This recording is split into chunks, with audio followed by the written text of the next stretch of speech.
ಇದು ಅಘೋರೇಶ್ವರ ದೇವಸ್ಥಾನ. ಇದನ್ನು ಕಟ್ಟಲಿಕ್ಕೆ ಶುರು ಮಾಡಿದ್ದು ದೊಡ್ಡ ಸಂಕಣ್ಣ ನಾಯಕ ಅಂತ. ಸದಾಶಿವ ನಾಯಕನಿಗೆ ಇಬ್ಬರು ಮಕ್ಕಳು, ದೊಡ್ಡ ಸಂಕಣ್ಣ ನಾಯಕ, ಚಿಕ್ಕ ಸಂಕಣ್ಣ ನಾಯಕ.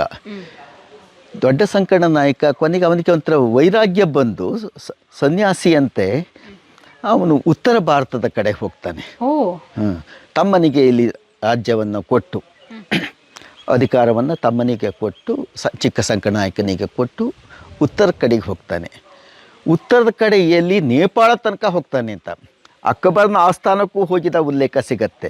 ನಮ್ಗೆ ಆಧಾರವಾಗಿ ಸಿಗುವಂಥದ್ದು ಕೆಳದಿ ನೃಪವಿಜಯ ಅಂತ ಲಿಂಗಣ್ಣ ಕವಿ ಬರೆದಂತಹ ಒಂದು ಕೃತಿ, ಶಿವತತ್ವ ರತ್ನಾಕರ ಅಂತ ಚೆನ್ನಮ್ಮಾಜಿಯ ದತ್ತುಪುತ್ರ ಬಸವಪ್ಪ ನಾಯಕ ಬರೆದಂತಹ ಕೃತಿ.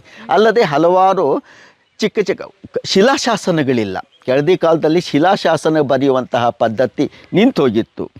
ಹಾಗಾಗಿ ಕೈಯಲ್ಲಿ ಬರವಣಿಗೆ ಮಾಡಲ್ಪಟ್ಟಂತಹ ಓಲೆಗರಿಗಳಲ್ಲಿ ಇರುವಂತಹ ಶಾಸನಗಳು ನಮಗೆ ಸಿಗ್ತವೆ. ಅಲ್ಲಿ ಹೋಗಿ ಇವನ್ನು ನಾವು ಕಾಶಿಯಲ್ಲಿ ನೋಡಿದರೆ ಬಣ್ಣದ ಮಠ ಅಂತ ಬಣ್ಣದ ಮಠ ಅಂತ ಒಂದು ಇದೆ, ಒಂದು ವೀರಕ್ತ ಮಠ ಇದೆ. ಅದನ್ನು ಕೂಡ ಸ್ಥಾಪನೆ ಮಾಡಿದಂತಹ, ಅದನ್ನು ಕಟ್ಟಿದಂಥವನು ಸಂಕಣ್ಣ ನಾಯಕನೇ. ಕಾಶಿಯಲ್ಲಿ ಈ ಜ್ಞಾನವಾಪಿ ಮಸ್ಜಿದ್ ಒಳಗೆ ಒಂದು ಕನ್ನಡ ಶಾಸನ ಸಿಕ್ತು ಅಂತ ಮೊನ್ನೆ ಬಂತಲ್ಲ, ಅದು ಇವನ ಕಾಲದಲ್ಲಿ ಇಲ್ಲಿ ಹೋದಂತಹ ವ್ಯಕ್ತಿನೇ ಮಾಡಿರುವಂತಹ ಒಂದು ಶಾಸನ ಅಂತ ಊಹಿಸ್ಲಿಕ್ಕೂ ಸಾಧ್ಯ. ಕನ್ನಡದ ಬಗ್ಗೆ ಆಗ ಎಲ್ಲಿ ಹೋದರೂ ಕೂಡ ಕನ್ನಡದ ಬಗ್ಗೆನೂ ಕೂಡ ಆಧಾರವಾಗಿ ಅದನ್ನು ತೆಗೆದುಕೊಂಡು ಅದ್ರ ಬಗ್ಗೆ ಏನಾದ್ರು ಕೆಲಸ ಮಾಡಿದಂಥವರು ಕೂಡ ಕೆಳದಿ ಅರಸರು ಅಂತ ಹೇಳಬಹುದು. ಇಲ್ಲಿ ನೋಡಿ, ಇಲ್ಲಿ ಕಲ್ಲುಗಳು ವಾಸ್ತವಿಕವಾಗಿ ಇಲ್ಲೇ ಭೂಗರ್ಭದಲ್ಲಿ ಸಿಕ್ಕಿದಂತಹ ಕಲ್ಲುಗಳು, ತುಂಬ ಹಾರ್ಡು. ಸದಾಶಿವ ನಾಯಕ ಕಾಲದಲ್ಲಿ ಸಾಮಂತರಾಗಿದ್ದರು. ಕೆಳದಿ ಅರಸರು ಸಾಮಂತರೇ, ವಿಜಯನಗರಕ್ಕೆ ಅಧೀನ.